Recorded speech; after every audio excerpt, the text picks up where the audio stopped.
Okay, welcome to the Wednesday meeting of the BOCC. Mike, I understand you want to start with two quick executive sessions? Yes, good afternoon, Mike Moss, Public Services Director. We'd like to start our business meeting today with two executive sessions. The first one for 10 minutes for contract negotiations, and then follow up with a 5-minute real estate purchase/lease. Okay, so we'll adjourn for two executive sessions, contract negotiations, 10 minutes, real estate purchase lease, 5 minutes.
The board is extending the executive session for a period of 5 minutes until 1:47 p.m.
The board is extending the executive session for a period of 5 minutes until 1:52 p.m.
The board is extending the executive session for a period of 5 minutes until 1:58 p.m.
I know, wishful thinking.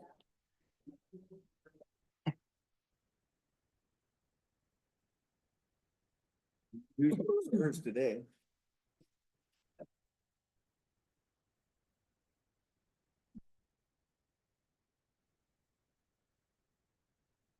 Okay, back from executive session, no decisions rendered. We'll move along.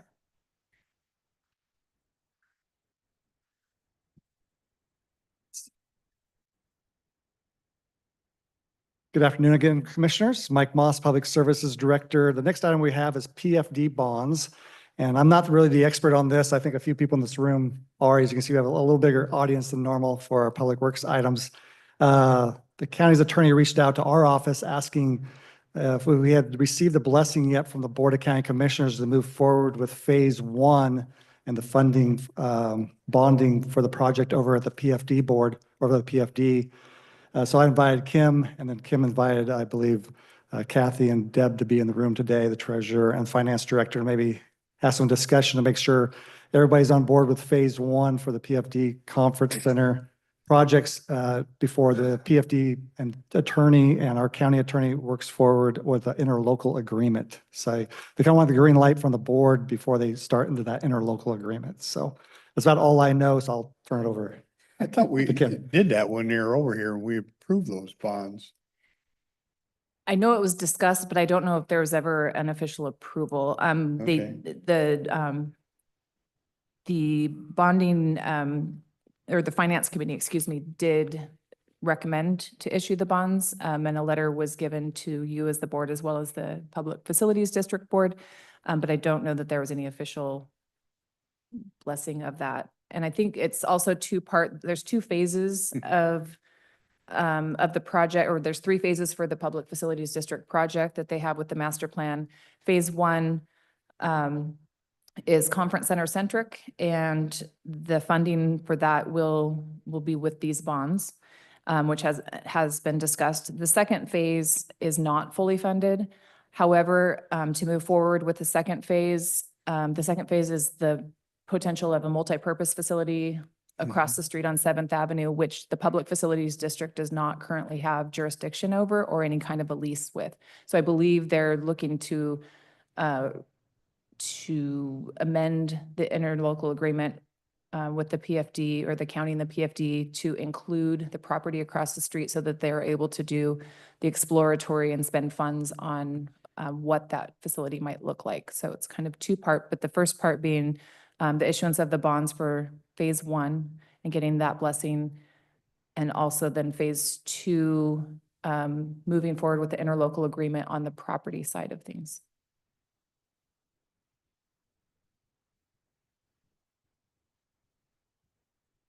And this is all new ground for me, so I apologize. I don't know what the next step is. So that's why I'm here.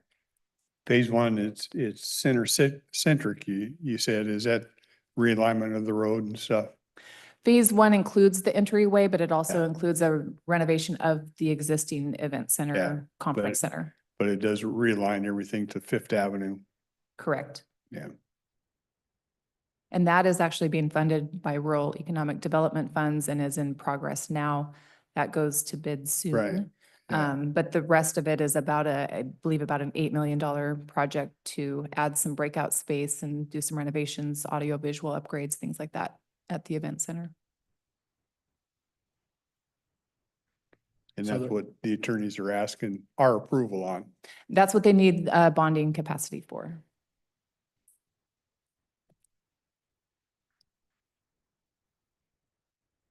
I was sure we sit here and approve that recommendation.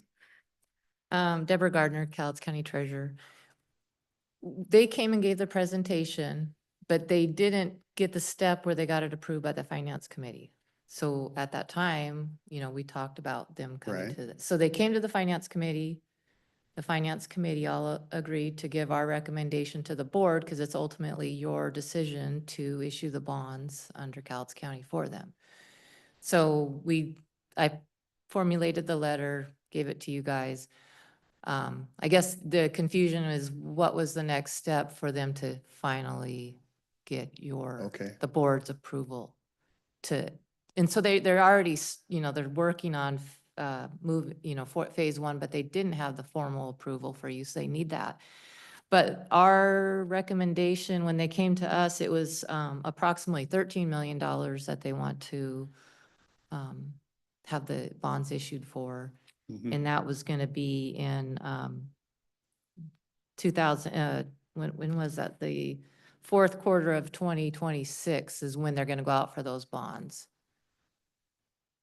So, they're moving forward to get there, and before they actually we issue any bonds, we would need approval, but it's best to have the approval now for sure, because if they keep moving forward and you guys aren't interested in doing that, then what's the point? So specifically, the attorneys want a motion from us that we're approving phase one of this project, and then that'll keep them satisfied. Well, Talking both Longview and ours. for that first part, but then like Kim was discussing the phase two, and that includes that multi-purpose building that's over on that other piece of property. So how do they go about getting the approval for for them to build a multi-purpose building on that piece of property that you have control over? And that, I think that's how, Mike, the facilities got involved, is like, what are we doing with this piece of property? Yeah, that question wasn't posed to us as much as I agree with your assessment that we should be involved, knowing what we're going to do with that property across the street, but also be involved with her board and the fair board. I believe that what the long-term goal of that piece of property is.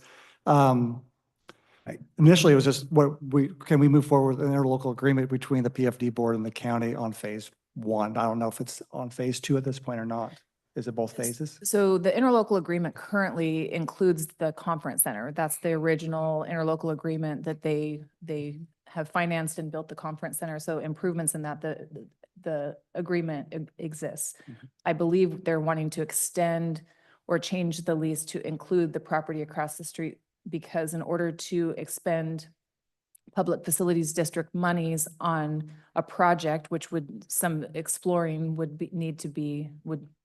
cost money, they have to have control of the property that they're expending money on.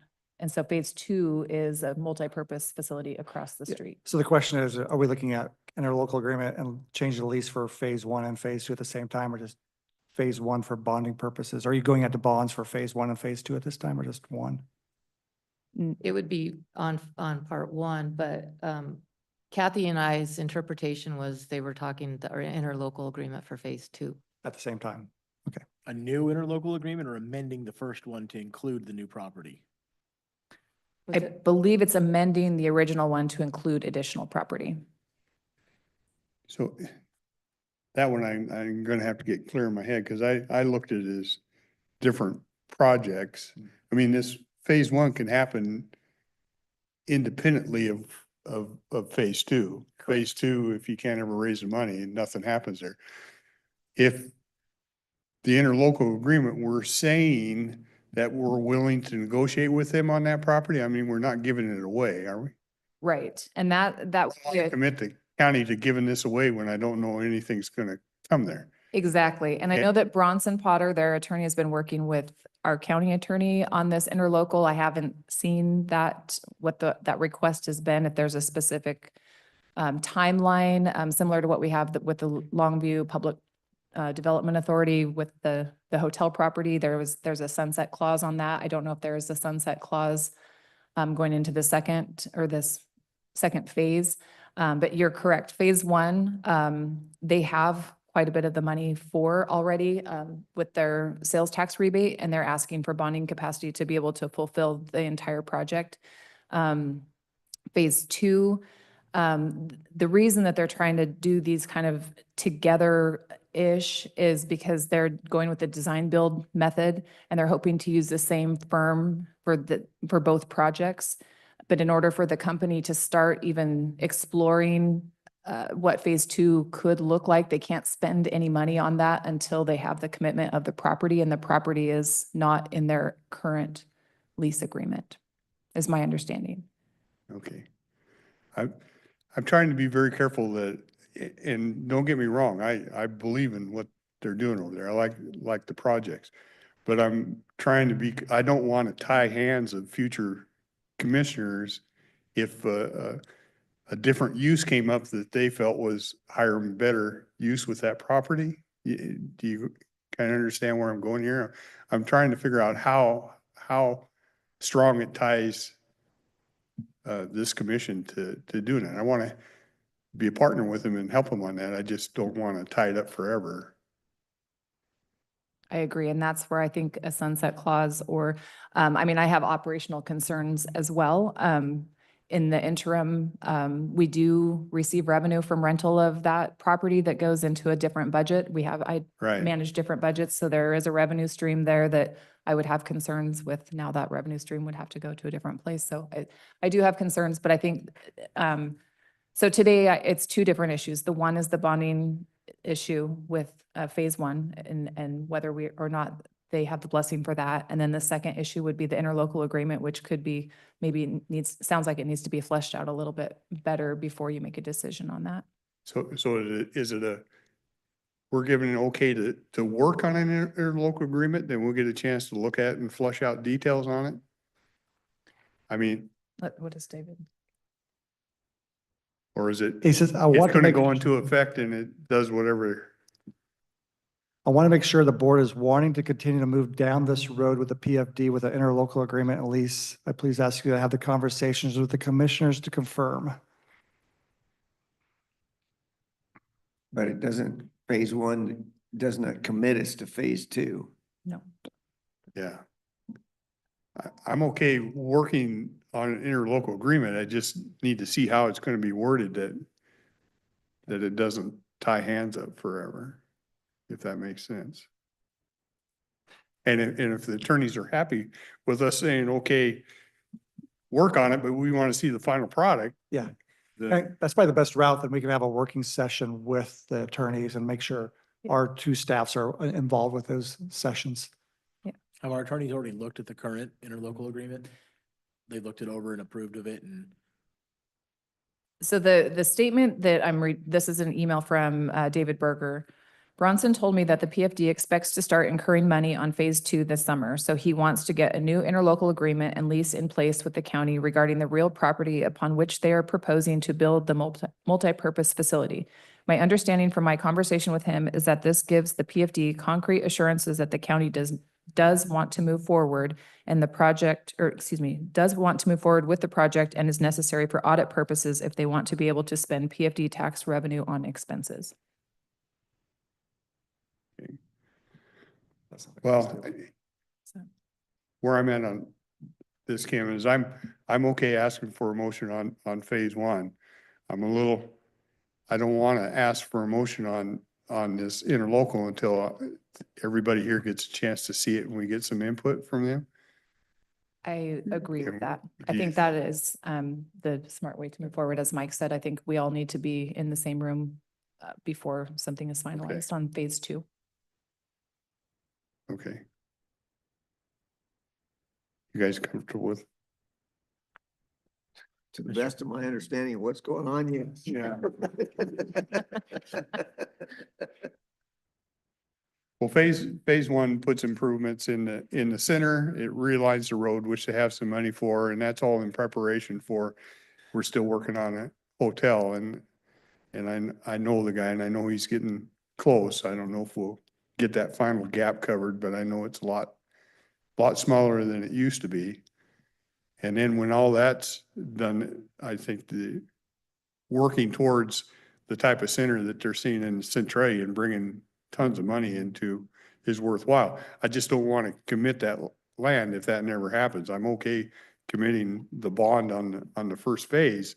I'm just not okay doing a commitment on an interlocal until I actually get to see it.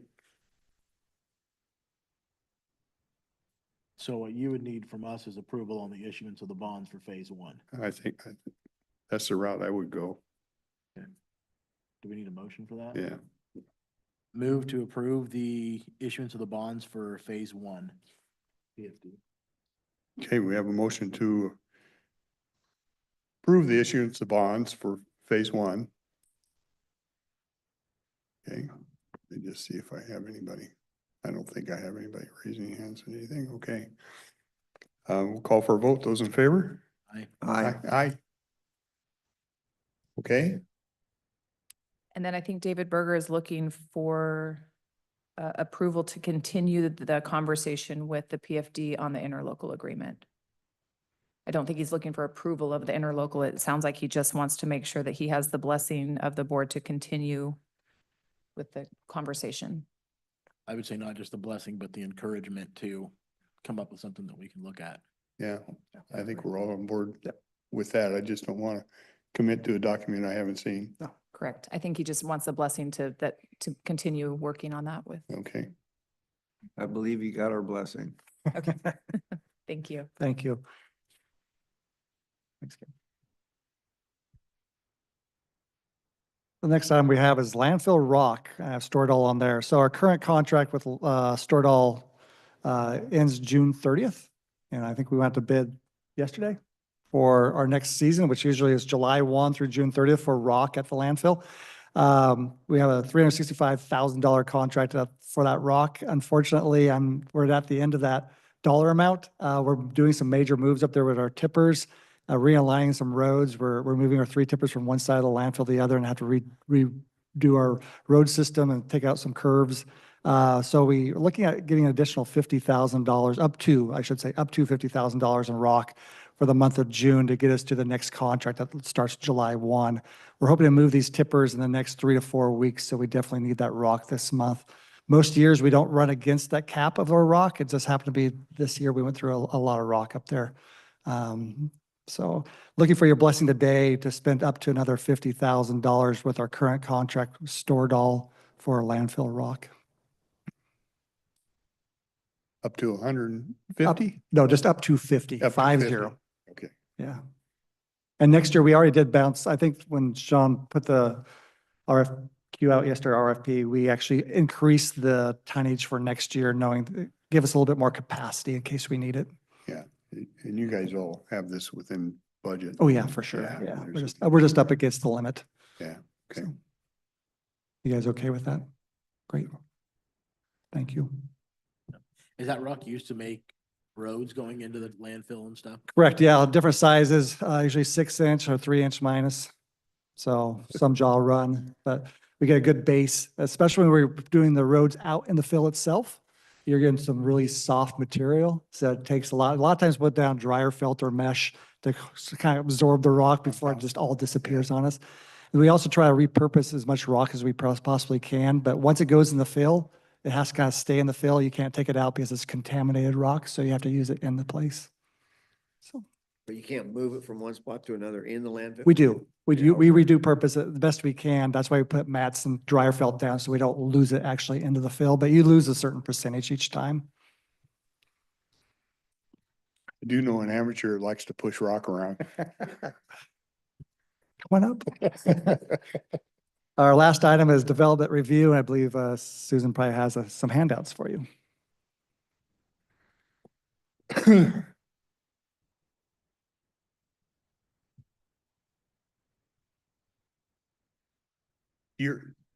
This is off. Your machines have like the leveling sensors? Oh, yeah. That knows everything? Yeah. That's pretty sweet. Yeah.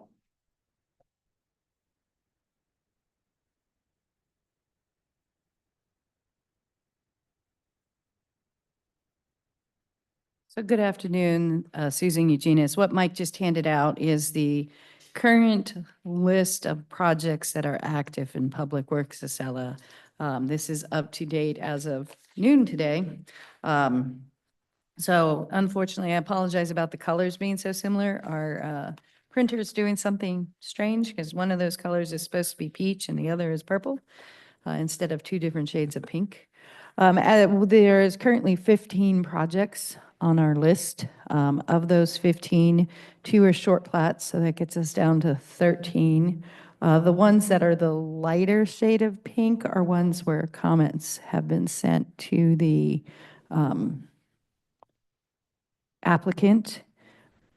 There are 2 on there, and I will be fully transparent that I sent emails to Building and Planning about this morning, asking them, are we reviewing this as a private road Class C or higher, or is this a private road D? So once I have that information, we can complete those reviews fairly rapidly. And then we have 1 road reclassification besides that, and then the McGuire I know Patrick had sent some comments and I forgot to change that color over on those. So there's just a few out there that are waiting on Public Works. So we have made some progress on our list. The bottom two are residentials. One literally came in while I was making the list, and I know Sarah has gone out to look at the other one yesterday to get her comments in.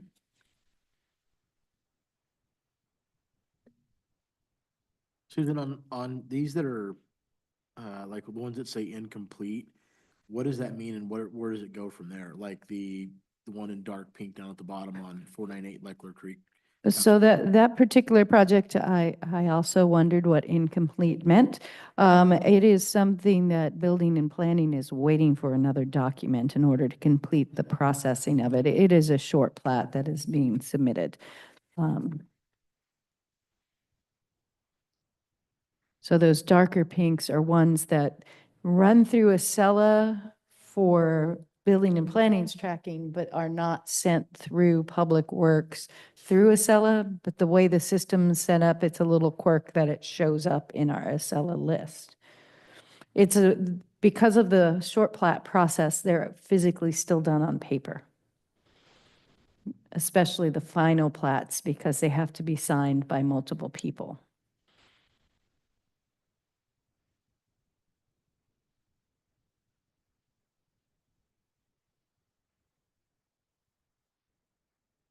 So does like that property in Castle Rock, does it just sit there unfinished for 5 years?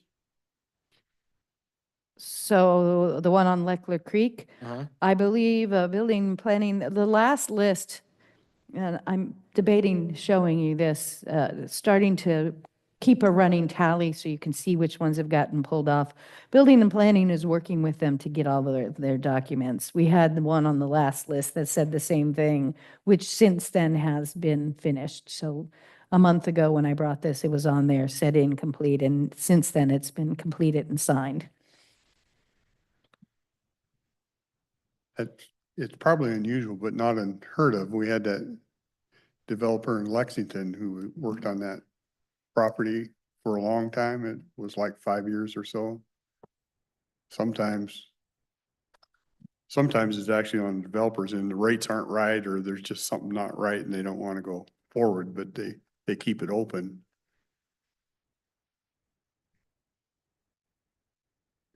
What gets them on the list? So this list is permit applications that building and planning has received through the Acela portal. And then they're noted as Public Works review. So there's building and planning review, there's planning reviews, there's Public Works reviews, there's EHU reviews, and then there's building. So for your physical building. This is the list of active incomplete tasks that Public Works is working on. So they're private roads, they're single-family homes, and what Public Works looks at, single-family homes and manufactured setting is, we make sure that they have a legal driveway, and if they're in the urban area, we make sure they complete their stormwater permit. So those two items are, you'll see them as residential and manufactured homes. Planning projects, that is a big catch-all, and Tracy can correct me if I'm wrong. It includes short plats, final plats, SEPAs, interagency reviews, which is an early stage of the planning process, and larger site plans. So it's a very broad document. So I try in the comments column to write down what it actually is. So that when I go in the next week, I can say, okay, this one was a short plat. I don't need to open it back up again to see what it is. But if it was something like a SEPA or a site plan review, I would go back and look at it, see if there was new documents. So these all generate through a cell and that's how they get on this report? Yes, Is that a simple way of saying it? that's a simple way of saying it. Yes, I took way too many words. I No, apologize. no, that's fine. And then you have other stuff. And I don't know where those fall. I got a note from a guy concerning 127 Lone Oak and 3025 Stella. 127 Lone Oak, and 3025 Stella. Gentleman, last name, probably Heim, H-E-I-M. So 3025 Stella, which I was surprised didn't show up on this list, that is a private road. Private road? Okay. Yes, and so I sent them review comments. They emailed me comments on my comments. I have responded to those comments with clarifications, and I'm just waiting on the resubmittal. But those didn't come through the permit process, so they didn't make it over to here? So the Stella was on here at one point, and Oh, okay. the Lone Oak, I'd have to go look and see what that one is. Let me write that down. Was 127 Lone Oak, 127 Lone Oak 127 Lone Oak, okay, and then 3025 Stella, which you just said. okay. Although it looks like Lone Oak is under, one's personal, Stella is personal, and the other is under his investments LLC. Okay, I will go back and see what I can find on that one. Because that one's not ringing a bell with me. Okay. I know the Stella issue is they have a lot of rock so that they can't meet the road standards. And basically I asked them for a couple pieces of information, like, do you have a report saying that it's truly that rock that you can't meet the standards? And then two other minor things that were, show me this and then we can keep it moving. With the new legislation with regards to the permits and the time restrictions, if that were the case right now with this list, where would we be? Would we not be, would we be having to pay people's fees back?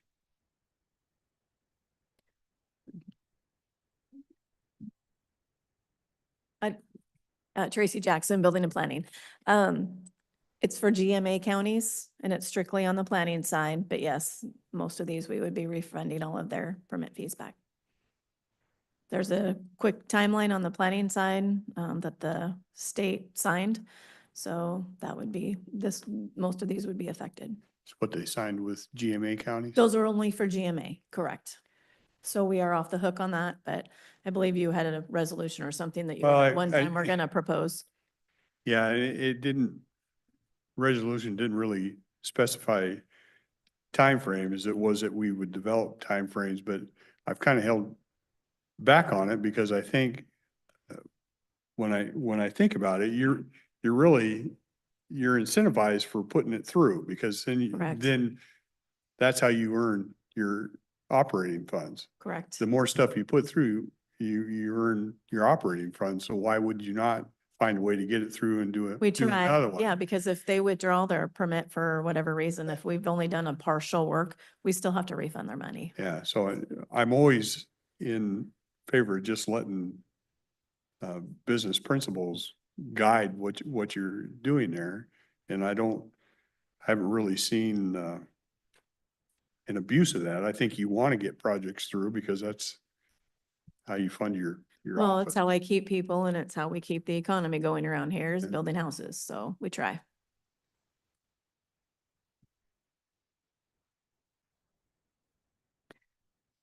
So I guess my question on back to you, for my education and the public education, so I'm just going to pick one that's not even necessarily on here. So let's say that they submitted their permit. We reviewed it in 2 weeks and sent them comments.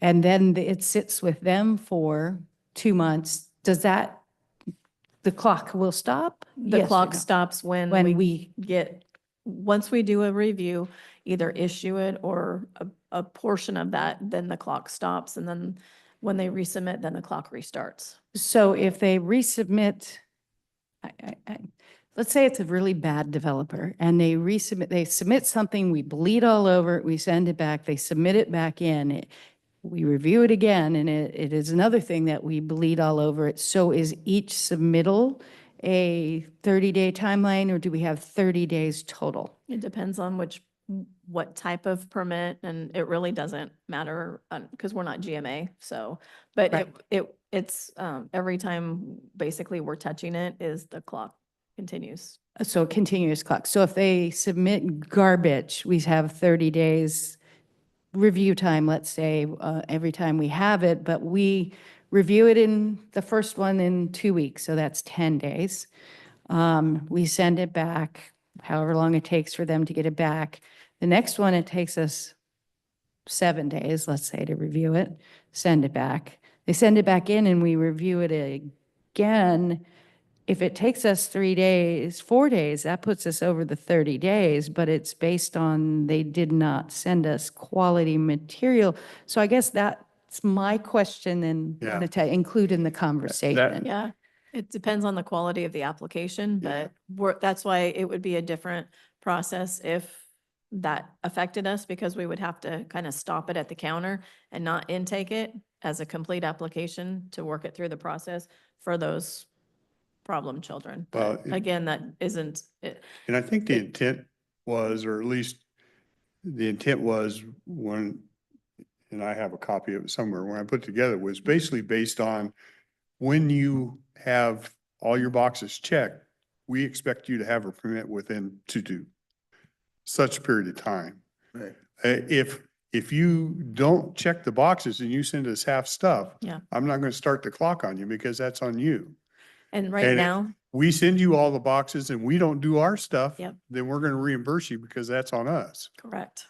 So really the intent that I had with it, once the boxes are checked, these people should have a permit within whatever.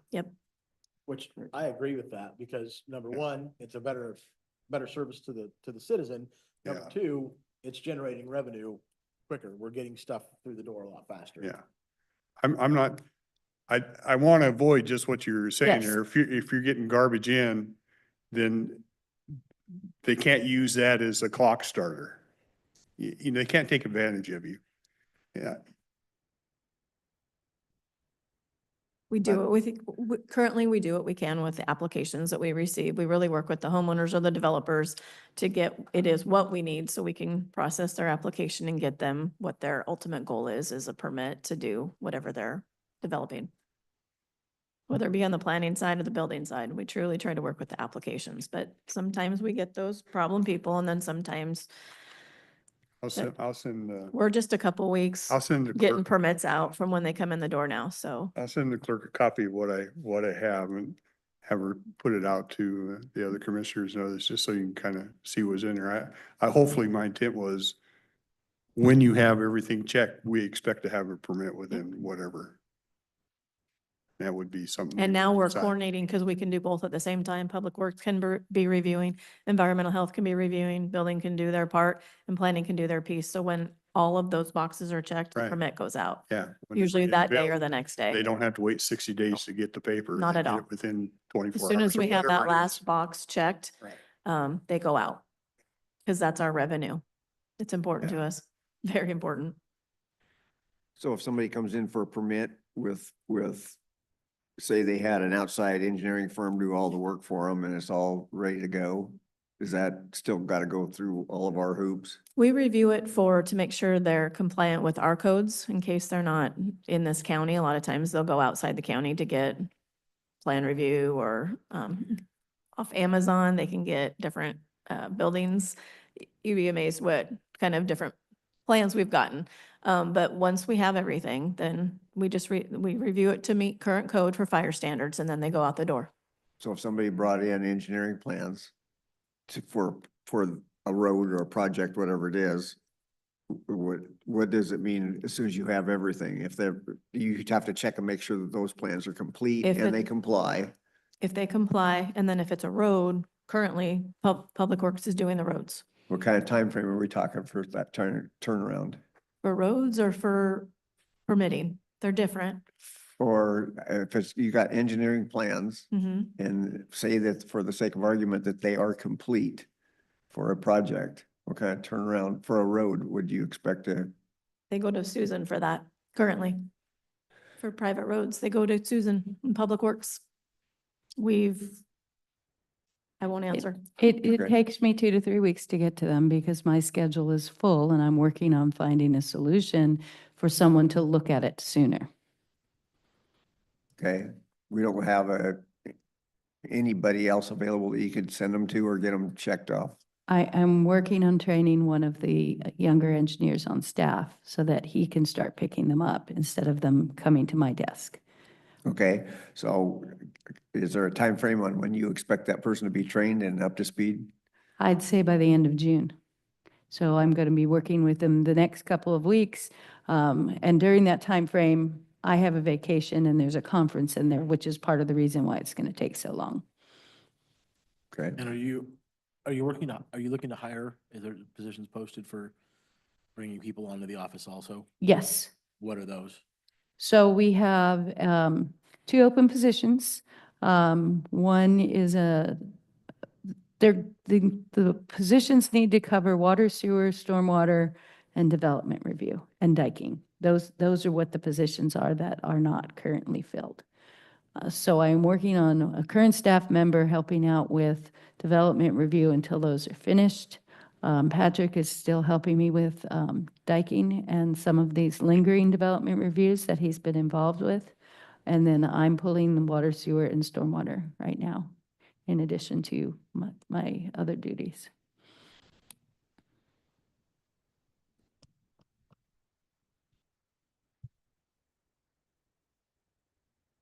Do we have any interviews for those open spots yet? Yes, I have, do we have 2 or 3 next week? We have Oh. 3 interviews next week. All second interviews. You know, I guess I can also mention, because it was brought up before, but it's nothing in concrete at this point in time. We're looking at transferring private roads back over to building and planning, but we need to get a good idea of what that looks like, because I think it'll take a little bit of ordinance rework. Yes. So that's another avenue that's being looked at.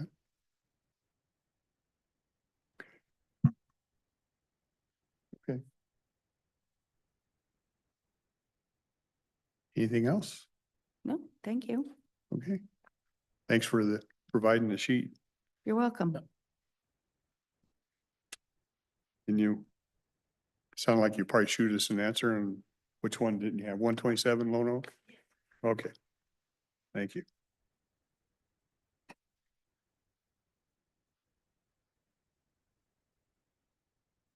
Okay. We're at the 2:30 mark. We have mediation center, and appreciate you coming over and visiting with us.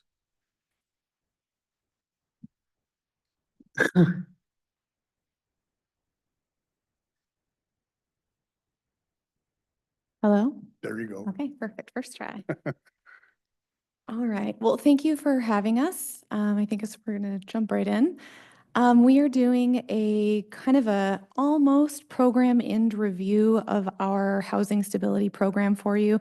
I know, Rick, this is a program should be a little familiar to you. For the Steves, I think this is going to be new, so I apologize if some of this is repetitive, but I wanted to kind of give you an overview of what we've been doing and what our plans are if this program continues.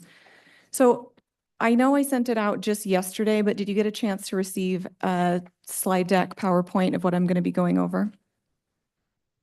Oh, look at I that. think she'll have it up here. Perfect. And did Thank you say- so much for saving me on my late submission. I appreciate it. Did you say for the Steves? Steve's, yeah. Oh, okay. Is that? I thought that's what you said. I just wanted to make sure. I'm surprised you guys haven't come up with that nickname already. Well, that's what Judge Evans called Yeah, you he yesterday. did. It's gonna stick. it was Steve squared during the, There you go. Okay. Okay, so I'm gonna do what I hate when other people do. I'm gonna kind of go through and read the PowerPoint. It is brief. And then if you have any questions, please stop me at any time. So if you want to go to the next slide, just a quick overview of what the Housing Stability Program is. So the Housing Stability Program is a program that is administered in part by the Community Mediation Center, which is myself, and we have some staff here as well, which I'll introduce in a minute.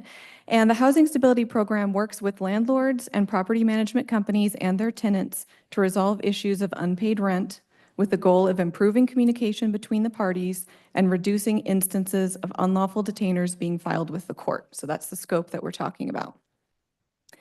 Who does it help? It's open to anyone in Cowlitz County who is at risk of losing permanent housing due to lack of payment or lease agreement violations and their property management individual or company. We are a neutral third party, so we do not represent either side. We don't give legal advice. And this isn't just open to Kelso or Longview residents, it's anyone in the county.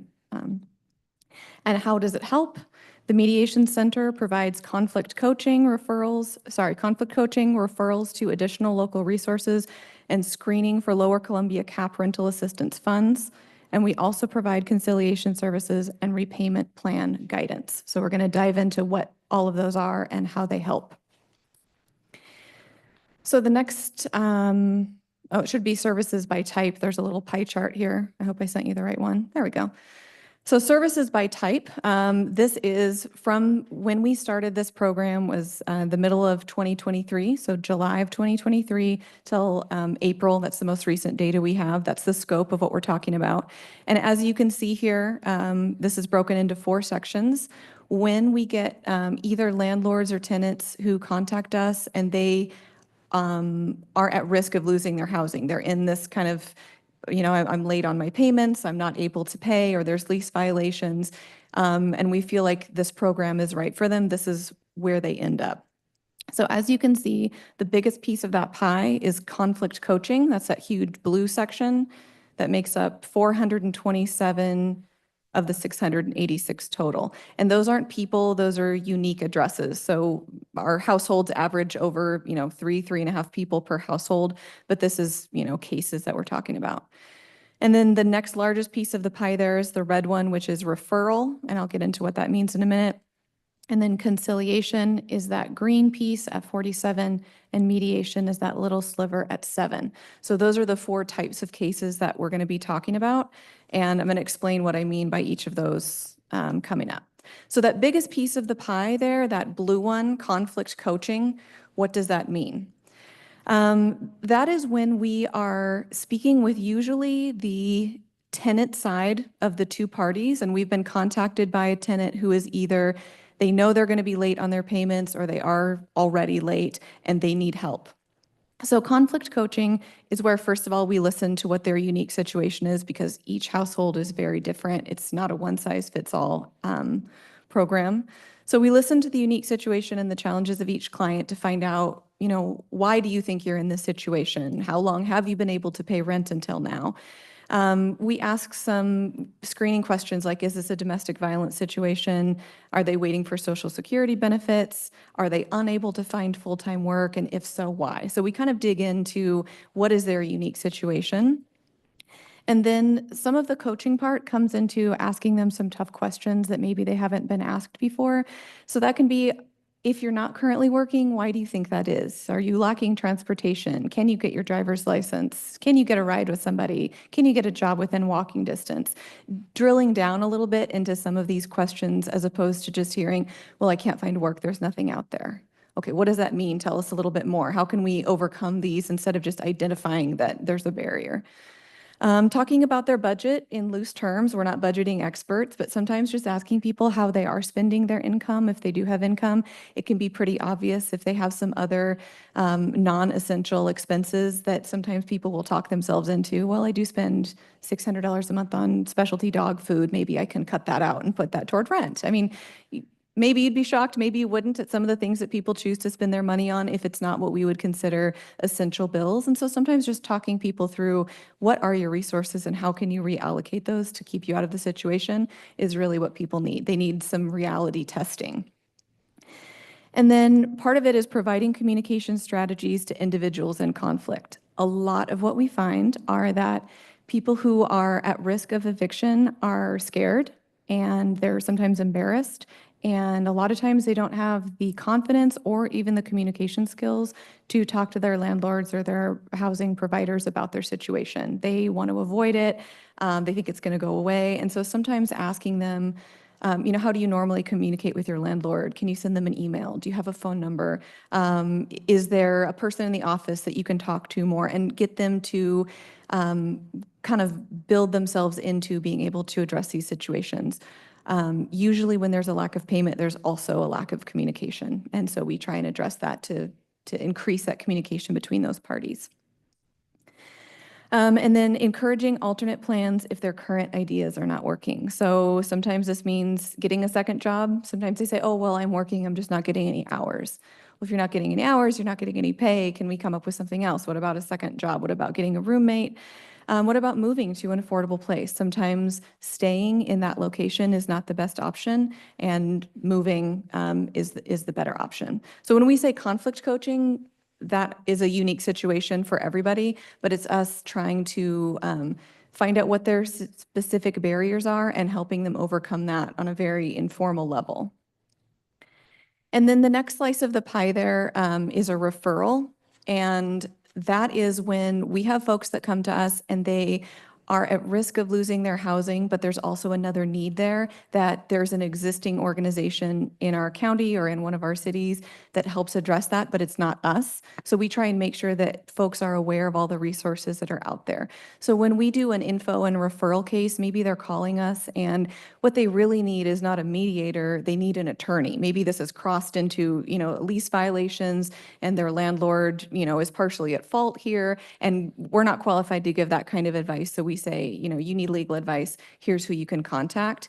And we really strive to not just give them a list of resources, but to do a warm handoff where we say, here's the phone number, here's the address, here's the name of someone who you can call there, maybe here are their hours. Sometimes it's really exhausting for folks who are struggling to find local resources. If they keep getting answering machine after answering machine and they keep getting shut down, they can stop trying and they can stop reaching out for help. So we try and do that warm handoff. Some of the referrals that we do are employment. That's a big one. So resources such as WorkSource, Goodwill, Employers Overload, making sure that people are aware of if you're looking for work, where can you go? These are obviously just a sample. There's obviously lots of other employment resources in our county. Legal is another big one that we get. So there's resources such as Cowlitz Legal Aid, Northwest Justice Project, and then local landlord tenant attorneys. Sometimes the landlords are the ones that need legal advice. They're unsure about how to navigate their side of it as well, and there are resources available for them on a state level as well. And then there's basic services that sometimes folks need, like showers, laundry, transportation.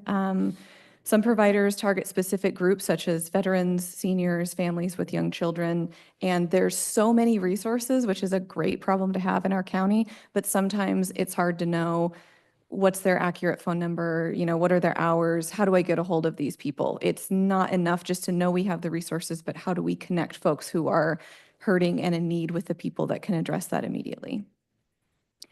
Language services for interpretation. We've partnered with the Ethnic Support Council, and they've been extremely helpful in working with some of our Spanish-speaking or Chuukese clients is a big one where there can be a language barrier. And then utilities assistance and eviction prevention rental assistance funds are usually different. So sometimes local churches or the Salvation Army can provide help for utilities. And then there's financial help for immediate relief to prevent eviction and maintain their current housing. And that's operated through Lower Columbia CAP, which I'm sure you're very familiar with. They operate the financial portion of the eviction prevention. We don't have funds that we dole out to people. Ours are strictly the soft skills, the mediation, the conflict coaching, the infos and referrals.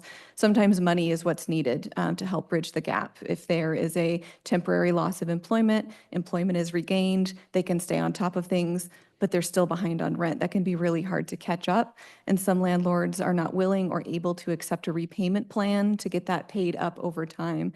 And that's where sometimes just an infusion of funds can help people get back on track and stay on track.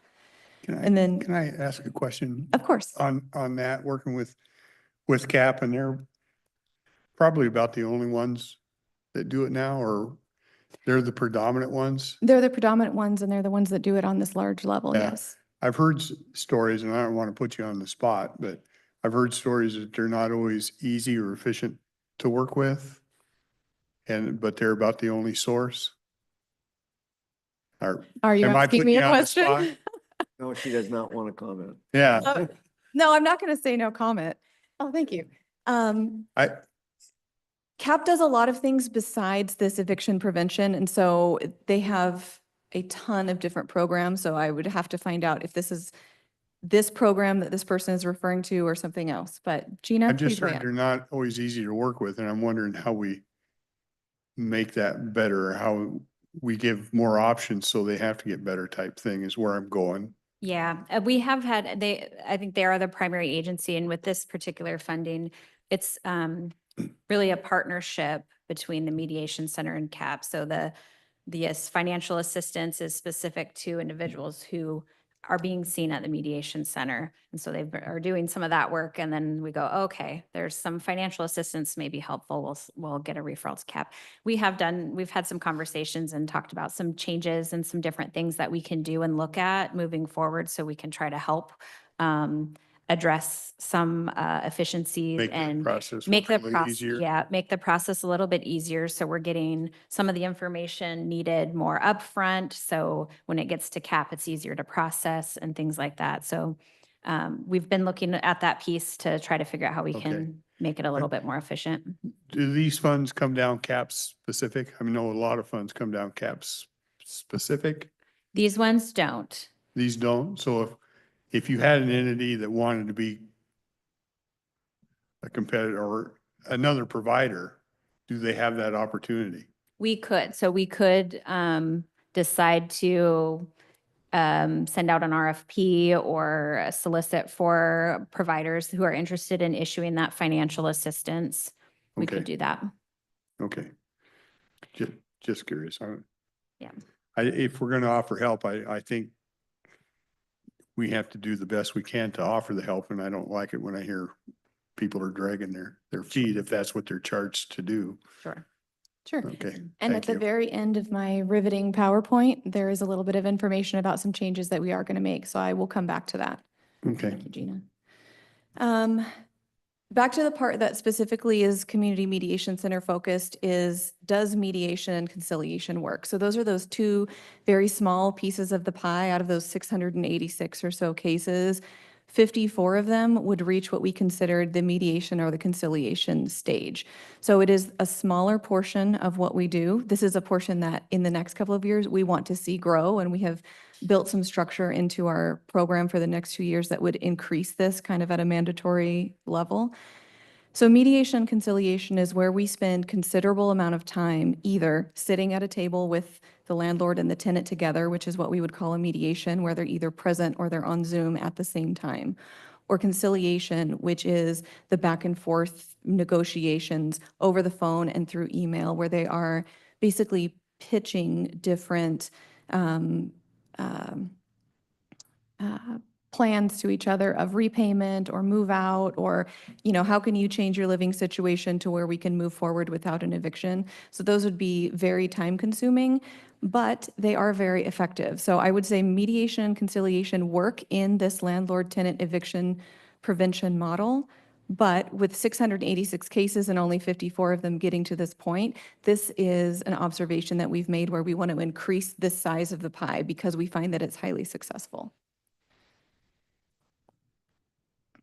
So this next page, I think this is a very brief summary of over the last almost 2 years of working in this program. This is what we have observed. And then the next page is going to be our recommendations for changes that we would want to see based on these observations. So the first 3 things that we have observed, early intervention in the eviction process is a game changer. The longer people wait to reach out for help of any kind, whether it's to the mediation center or to CAP or to a church or to their neighbor or anywhere, the longer they wait, the options that they have decrease and decrease and decrease. So the sooner we can get people to pick up the phone and reach out, or we can reach them, the better. So tenant delays in reaching out for assistance or landlord delays in enforcing contract violations both contribute to the compounding issue at hand and severely limit possible resolutions available to the parties. So the sooner we can help, the more help we can be. When people come in and say, I have court on Friday, what can you do for me? There really isn't anything we can do at that point. Another observation is understanding the roles, rights, and responsibilities vary widely among all parties. So landlords have differing expectations of the unlawful detainer process, and the options available to them before involving court. Some landlords have no idea that mediation is an option or that they don't have to get an attorney and go to court to resolve these. And tenants also have misconceptions about local resources and/or the consequences of not staying current on their rental obligations.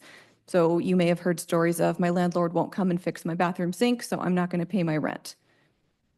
That's not really a viable option, but there's a lot of misconceptions about that. Some landlords are not fully aware of what their responsibilities are as a property owner, and some tenants are not aware of what resources are out there as well. And then the third observation is a lack of financial resources may be only one of many issues clients are facing. It is not usually write a check and make this problem go away. Several barriers can be present in possible eviction cases, such as fluency in English, delays in transfer payments from federal programs, rental increases forcing previously affordable housing to become untenable, seasonal employees managing irregular income throughout the year, unmet maintenance or repair needs, et cetera. It's usually not just money, there's other things involved. So those are our observations of the last couple of years. Before I move on to what our response is, any questions or comments from the three of you? I have a question, and only because I visited a place a couple weeks ago that helps families out. And while we were there, they got a call, and I'm not saying that a landlord doesn't have a right to, this person, this mother and this child was losing the place they were in because the lease was coming up. The landlord had a set period of time for lease, and I'm not saying they shouldn't have a right to do that. I'm just wondering if, how prevalent that is, or if you see that. To Meaning me, this- it should be very small. It kind of struck me odd that the situation of a landlord just refusing to it renew just, a lease with a tenant and renting it to someone else. right. That happens for a lot of different reasons. Sometimes they're selling the property, sometimes they want to renovate, sometimes they think they can get more if they just release it to someone else, depending on how long that tenant has been there. It does happen quite a bit. More than I thought. Okay. Mm. So I'm glad that you're here explaining all of this because I deal with this every week at church. I deal with the Chuquis environment and with the Spanish, or the Chuquis people and the Spanish-speaking people within our county. And we at church don't have a program quite like this, and I've been looking for somewhere to send these people to get resources that are available to them, because one of the things that we do right now, we sit down, evaluate their financial situation, what are you spending your bills on, and then I have to decide if I'm going to pay their back rent or if I'm going to pay their utility bill or, whatever we're going to do to help them. And something like this is actually, I didn't know you guys went this far and in depth in people's situations. This is something that I feel I will be able to utilize for the families that I help through church. And I mean, I'm sitting down with people every Sunday, different families. I'm back on my rent. I'm 3 months late. They're going to cut my water off, that kind of stuff. And I had heard through the people, through my volunteers, when they send people to CAP that they're having issues with that. And so they just stop sending people there. And so then I'm one who, instead of going out and trying to find somebody to solve the problem, we just solve it ourselves and move forward. But I'm glad to see that you guys have these resources available, and I'm going to send people to you. So That's wonderful. Thank you. yeah, that's good. It's good to see. So, and I'm going to address that bottleneck in just a minute. The response that we feel is appropriate from staying in our lane as a mediation center, we're not a financial institution. We don't handle the purse strings of doling out money, but we do work in close partnership with CAP, and we are going to have some changes going forward. But for our response as a mediation center, these are kind of the three things that we have identified that we can do immediately. And the first one is an early intervention pilot program. And this is modeled after a very successful program in the city of Bellevue. And we, as a mediation center, are a part of a statewide organization called Resolution Washington. There's 21 centers, ours included, that serve all 39 counties in the state. And Bellevue is one of those. And they serve just the city of Bellevue inside of King County, I believe.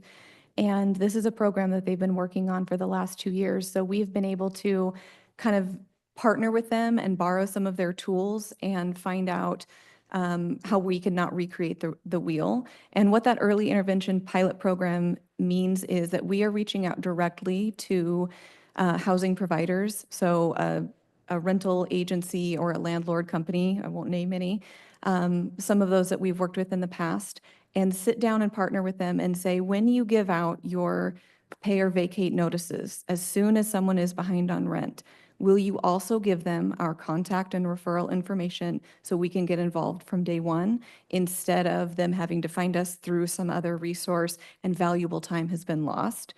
The city of Bellevue has found that when they get involved early, like I said before, the resolution options are so much more successful. When you're talking about being 1 month behind on rent, as opposed to 3 or 4, your options are almost wide open as opposed to either pay me my money or move out. And, people get more desperate as time goes on. So we have already reached out to the local landlord and property management companies, and we've gotten some tentative feedback of, yes, this seems like something we'd be willing to do. So if we're funded for another couple of years, we're going to look into that and make sure that we're partnering as early as possible. As soon as those notices go out, they can get a hold of us and we can start working on this resolution. The second one is a community education program. So this would be sharing proven tactics for establishing and maintaining lines of communication between the parties. My ultimate goal is that within the next year to 2 years, our staff would be able to visit and talk to and give a free training to any single landlord or property management company that would have us come in and train them. They only have their experience. We've had the benefit of working with folks all across the county for 4 years now since we've done the ERP program, and I want to share our collective knowledge of how to de-escalate situations, how to better communicate with your tenants, what resources are out there to get legal documents translated into Chuckese or into Spanish and delivered to your tenants. I would love to be able to share that for free one time with any landlord or property management company to get them up to speed with what's going on. Again, this is not a legal clinic or legal advice. We would be sharing, communication, de-escalation, relationship building with their tenants, because it is a relationship, not just a business partnership that these folks are into. And then this is the one where I think your questions center around is continued partnership with Lower Columbia CAP. As I said before, sometimes money is the issue. It's not the only issue, but sometimes it really comes down to the landlords need to get paid in order to run their business and pay their bills as well. So we want to continue to provide structured and thorough intake services for tenants and housing providers in these potential eviction situations to help identify all the barriers to housing retention. Based on the individual cases, we want to refer clients to financial, legal, or dispute resolution services to meet both their immediate need and their ongoing need. So immediate may be financial only, and the ongoing may be they need to get a different job, a second job, they need legal advice, things along those lines. So we're kind of in it for the long haul, and we realize that just referring people to where they can get their back rent paid is not successful or a tenable option. I don't think that really helps it. That doesn't even really help the tenants in the long run, because then they're going to end back up in the same situation, which is what we want to avoid. So going forward, when we are working with CAP or whichever organization is responsible for the financial portion of this, a couple big changes. One is we want to increase the number of people that sit down and actually have a conversation. And what I mean by that is if we get a tenant that comes to us and says, I'm 3 months behind on my rent, and we call the landlord, as would be our next step, and say, hey, we've got your tenant here, they're behind on rent, we'd like to have a conversation. Oh, no, we're really not interested in having a conversation. We're just trying to get their back rent paid. Well, if this person is 3 months behind on rent, we obviously have a communication breakdown. That should never happen. There's steps along the way that should have taken place that have not taken place. And we're in a very precarious situation when someone's 3 months behind on rent and they're just now reaching out for help. So we want to expand how many folks sit down and actually have that mediation or conciliation conversation to those folks. So even when the landlord says, no, we just want access to rental assistance funds, there's no other issue, they're a great tenant. Okay, maybe they're a great tenant, but you've let them go 3 months and we're still in this situation. So we have some communication issues. So we'd like to sit down and actually have you mediate and build some of those communication skills that maybe they didn't have in order to get them into this place before we would refer them and just say, oh yeah, go to CAP and get your money. We want to reduce that bottleneck of people just waiting for a check and increase the amount of people that are receiving the communication and relationship building skills on our side of things before they go forward for the money portion of it.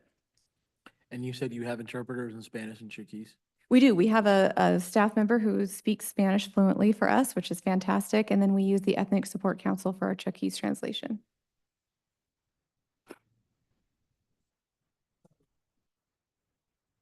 Chuukese, it's a Pacific Island nation, and that's For their Asian? specific language. It's very difficult to find documents interpreted in Chuukese. It's not a There's- mainstream language. It's almost non-existent. Yeah. It is very difficult to do that. That's why I was asking if you had somebody that interpreted that language. It's a very unique culture. And there are different dialects within that language by Yeah. itself. But we have begun reaching out to the Chuukese resources that are in Clark County. There's a larger population of Chuukese speakers down there. So we do have some additional resources that if this program continues, we could reach out to them and maybe offer a weekly clinic or a monthly clinic just for that population, because we have identified that as definitely a barrier for people understanding what's going on. Oh, great. Okay. And I mean, I'm not telling you guys what you should and should not do, but I have often thought, particularly in the Chuukese, with that group of people, giving them a class, if you will, on American culture and how to assimilate into Western civilization, I guess, because they don't see anything wrong with showing up 45 minutes late to work or not going to work for a week, you know, and they're just very laid back, which I can appreciate a certain aspect of that. But there are a lot of things that they just don't see why it's a big deal. You know, like I had a couple come to me on Sunday. I'm 3 months late on my rent and I need $6,000. Just like nothing, you know? I said, well, why are you 3 months late? Well, because I had to take care of my sister in California because she was sick. Was there nobody else who could have, you know what I mean? Just, it's a different culture and they think differently. And as I talk with them, they think that they don't see really anything wrong with it. So I thought, man, we need to have a class to teach them why your employer's mad when you don't go to work for 6 days and don't, you know what I mean? And don't call them type of a thing. Mhm. It's just a thought, but That is an observation we have also Yeah. made. yeah. Well, I definitely like the education aspect. When I did just a handful of homes for CAP and for people that were part of the company I work for, you know, they always sent them through a money management class, and it was very helpful. I never had an issue with any of those homes we built for that program. And so I think education's a big thing on it. There- I'm worried your job is going to get tougher. I worry because this state has imposed rent controls now, and I've never seen this work out very well in other places. So my fear is you're gonna be a little more burdened, but yeah, I like what you're doing. I like the way you approach things, and I think you do a great job. Thank you. We're really trying to take a look with a fine-tooth comb over what has happened over the last couple of years, what has gone well, and where are opportunities for growth. And I think that working with Gina and working with CAP on a closer basis where we're meeting on a monthly instead of quarterly basis to just kind of share our notes as we can and say, you know, what's working for you guys, what's working for us, to avoid those bottlenecks and help keep things running smoothly. People are already stressed out and at their wits' end, and we want to make sure we have our ducks in a row as different agencies. So we're providing a consistent message, and people are not frustrated. If we say we're here to help, we want to pick up the phone, we want to get back to them, we want to have our doors open as much as we can. And so I hear what you're saying, and that there is frustration. And when people finally do reach out for help, they can't get a hold of anyone. We want to reduce that as much as possible and be as available as we can for people. Any other questions? Are you finding that landlords and property management companies are receptive to what you're offering more times than not? Sometimes, yes. I don't know what the statistics are. I think that some larger property management companies feel like they can handle this in-house, and sometimes they have their own legal counsel, they have their own collection, agencies and things like that, and they feel like they don't need our services. And some of the smaller ones may take advantage because they're a 1 or 2 person operation and they welcome the help. But that's not as cut and dried as that. We do have some larger operations that recognize that we do have value. I do believe that in continuing to approach landlords and property managers and saying, we want to provide you with free information and education, people will always say yes to that. So I think that if we can go and offer that, a 90-minute or a 2-hour training for them, just as a one-time freebie, I think that'll help continue to keep those doors open. But once people realize what we do and that we're not representing the interests of the tenant and we're not on the tenant side, they're a lot more open to that because we really are a neutral third party. We do not represent the interests of the tenants. We represent both sides and that they come to a reasonable, sustainable solution. So when your services are offered, are they predominantly more often accepted or rejected? By the landlords and property management companies? All of the above. I'd ask my housing specialist if they want to weigh in on that. Yeah, pop up here and answer that one because you're the expert. This is Gail Bishop. She's been with us for a couple of years and she's a housing specialist. So she deals with this more than I do. Oh, thank you.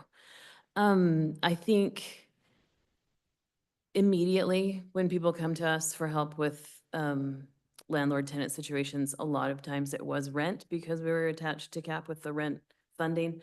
And so a lot of people just had in mind, we have to go to them for the money. We're going to them for the money. So a lot of times we would answer the phone and they would say, I have this problem, blah, blah, blah. And then we would say, okay, well, what can we do to help you? And they're like, well, I just need money. So we would talk to them and see if there was any other options. A lot of times we would present them with options, but if money was the weighing, the heaviest part of it, they would proceed to the to rent assistance process. But a lot of times, either the rent assistance part wasn't going to fit them well, or it also wasn't exactly what they needed. If we contacted the landlord and offered them options as well, and talked to the tenant about the options, a lot of times they were receptive to those. We had, I think on our slide, it was 54 or something like that, cases that we worked with. If they hadn't been cut off by the idea of just getting the money to get them out of the problem in the beginning, then they were willing to work with us. And a lot of times it was more beneficial in the long run for them to work through our process. Is that what you Okay. were asking? Yeah, I think you covered it pretty well. Okay. Well, I can see that there's more value in a program like this than just handing somebody a rent check. Yeah. I can totally see that. And I think at times, and hopefully it's rare, at times the solution is you're not going to be able to live here. And you have to deal with that. And I think, to me, that's, I don't know if you call it a win-win, but at least it's a recognition that I need to change or I need to do something different and I'm not running in trash in places and doing this other stuff. I think sometimes that reality check is needed for people. It's true. Sometimes a move out plan is necessary and we try and get to that point before they get to that unlawful detainer or eviction court. We're trying to help take pressure off the courts as one of the services that we provide. And having an eviction on your record is a terrible thing and it can really haunt people for a long time. So we try and identify if this is not a sustainable situation for you, how can we help you move out? How can we help you get out of the situation without taking it all the way to eviction? Because sometimes staying in where they're living is not the best option. And we definitely have worked with people in that case.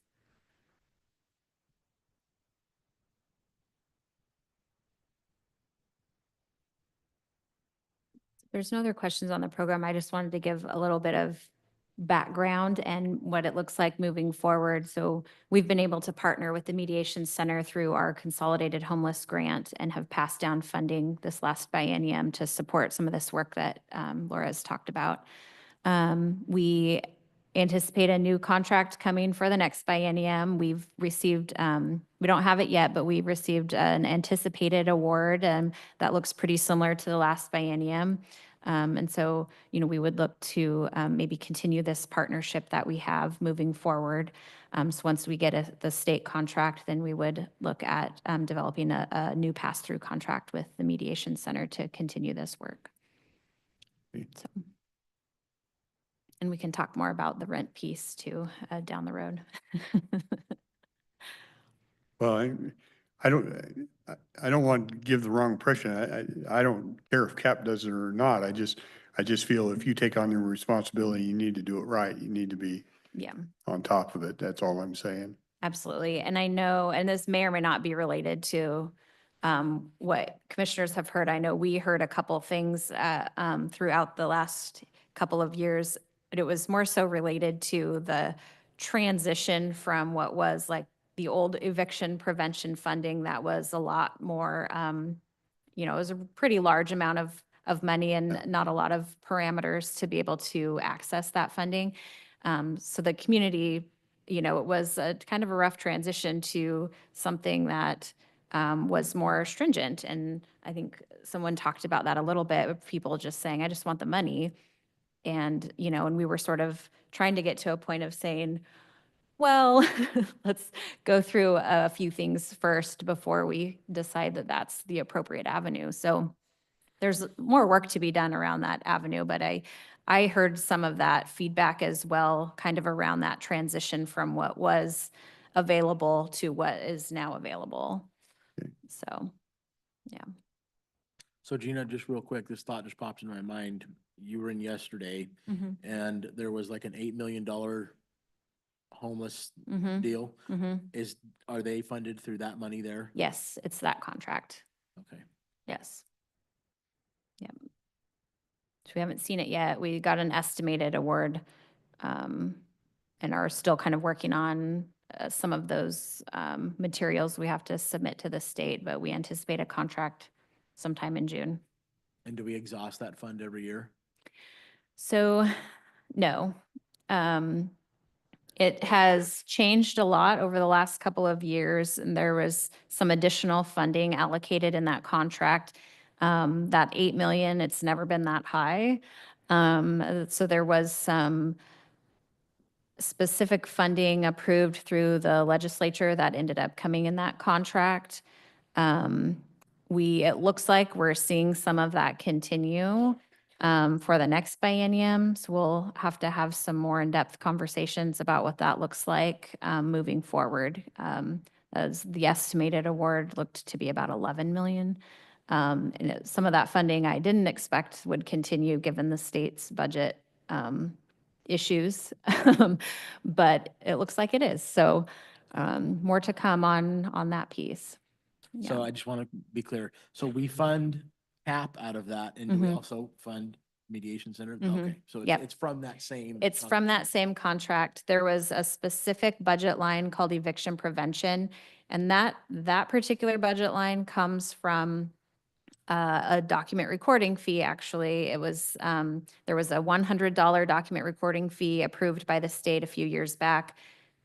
This particular budget line is that funding. It goes straight to the state and then it comes back to us in this grant. Okay. So that's where that particular funding is coming from. What percentage of your budget is the county funding? Is that a me question? Yeah.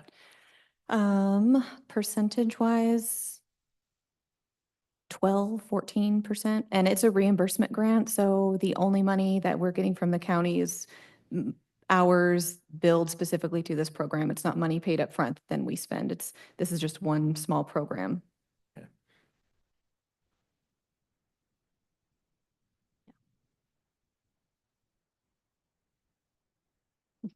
Any other questions? Okay. Thank you. Thank you. Thanks for your time. Yeah. Appreciate it.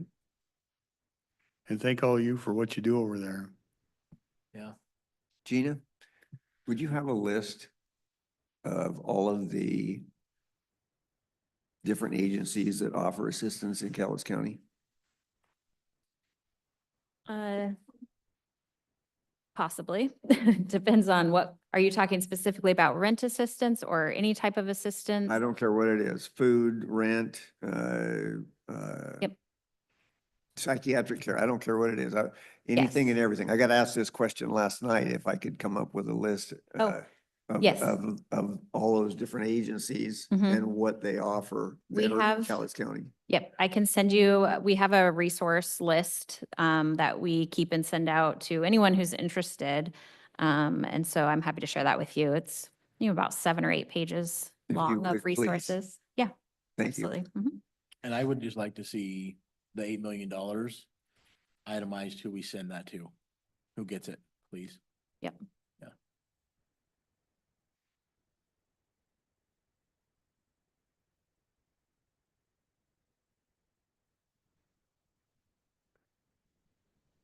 Anything else? Anything else? Any comments from public? Okay. Oh, yeah, thank you for reminding me. Three Rivers wastewater, who's the rep on that one? Commissioner Rader is. They want an alternate also. When does that meet?